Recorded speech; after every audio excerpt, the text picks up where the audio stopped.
এত ঝড় বৃষ্টি হওয়ার সত্ত্বেও এই আমগুলো পড়েনি। তাহলে এইগুলো হচ্ছে অমর ফল, অমর আম। এই আমগুলো খেলে বোধহয় অমরত্ব লাভ করবে। আরে ওটা কি? জাম। ও, জাম গাছ থেকে ডাল ভেঙে আম গাছে পড়েছে।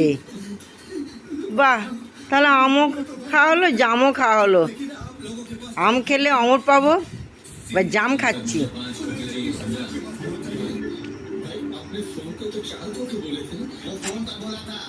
ভাত খাবার পর জাম খাচ্ছি, খুব সুন্দর মিষ্টি। নজর দেবে না, যার খাবার দরকার হয় চলে এসো।